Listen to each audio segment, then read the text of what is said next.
I have been wanting to give you guys my opinion on these wedges for quite a while. However, as I'm about to explain, there's a reason why I've been holding it off, and potentially why this could be perfect timing for these wedges to feature on my channel. However, before we weigh up the pros and cons of these wedges, seeing as I've used them for about 9 months now, we should probably start from the beginning and why I didn't allow myself to review these wedges. Guys, how you doing? Welcome back to a brand new video. Simon here, SAS Golf Academy, and this is going to be an interesting one, and especially the topics that I want to talk about, but actually cover other good value secondhand wedge options, and that's what my whole channel is about, and one of the first reasons why I decided not to make this video earlier last year. For example, this wedge springs to mind in terms of great value in the secondhand market. And considering a vast majority of amateur golfers can't really utilize the bounce and spin and grind of so many expensive wedges, to me it just makes sense for a lot of those guys just starting the game just to buy something that obviously gets them going so they can learn how to use a wedge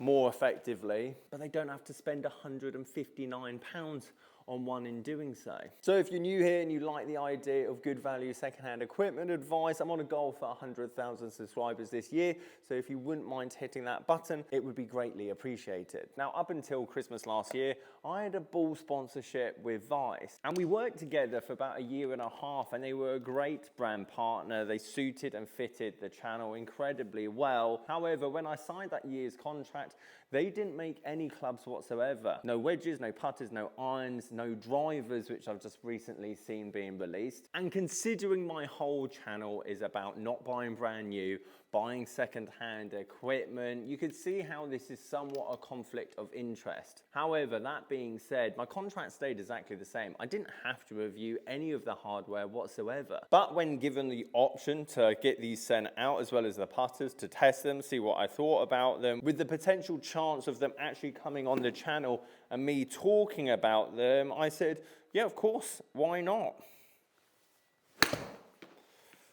Apologies if my swing still looks off. My sprained ankle, I'm still very much protecting. However, it's very good to be hitting a golf ball again. And I'm going to give you the 3 reasons why these never featured on the channel, but I guess the one that we should probably tick off overall is when it comes to the performance side of things. Because if there's one thing that I come to realize with Vice is that they make exceptional quality products. I'm not sponsored by them anymore. This isn't a paid promotion. I'm free to say whatever I like at a more affordable cost. However, it was another reason why I didn't necessarily want to review these last year. £150 per wedge, which, let's be honest, is very close to your Vokey, to your TaylorMade mill grind, to your Callaway, etc., etc.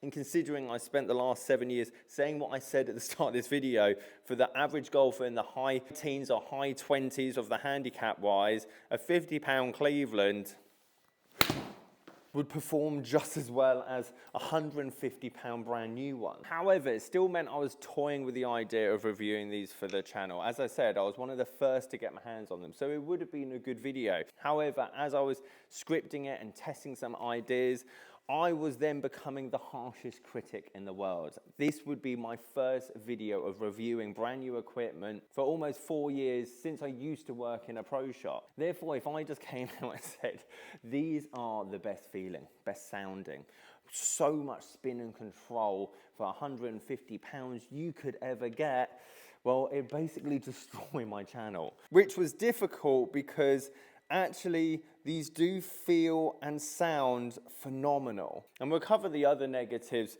of these wedges that I do think Vice have actually somewhat cured, and I wish they'd just done from the get-go, because I would have been fully on board. I would have been the biggest supporter, even if it meant jeopardizing my credibility, considering I was paid by Vice at the time. However, these slowly but surely became one of my favorite wedges to ever use.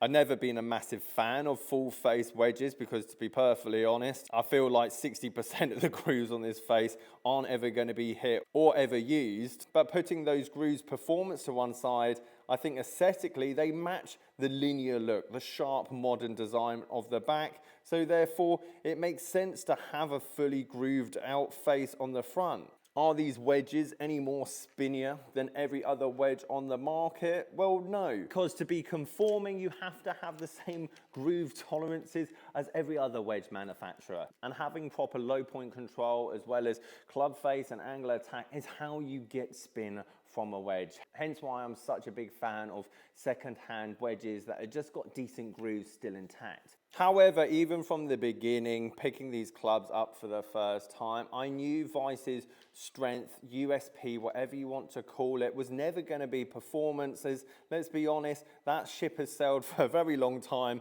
and we've plateaued in that area for a considerably longer time. What Vice is known for and great at is personalization, giving you something very different from what the rest of the market can obviously give you. Whether that's a lime green, orange neon golf ball, or let's say lime green detailing across your wedge. And here's where a negative becomes a positive, and why I do think these could be good value going into 2025, is that at the time of these being released, they were around £150 per wedge. You had 3 different color options, so lime green, red, black, and obviously matching grips to go with it. But in terms of customization, at that point in time, that was about it. And I was thinking to myself at the time, it's a phenomenal wedge, one of the best wedges I've used, but £150 for one wedge. When I tell you cheap wedges are just as good, and realistically the customization is that minimal, well, it kind of put the nail in the coffin of why I didn't feature these on the channel. However, boys and girls, that has changed. One, I'm not sponsored by them, so I've got nothing to gain from this video whatsoever, apart from hopefully 100 new subscribers.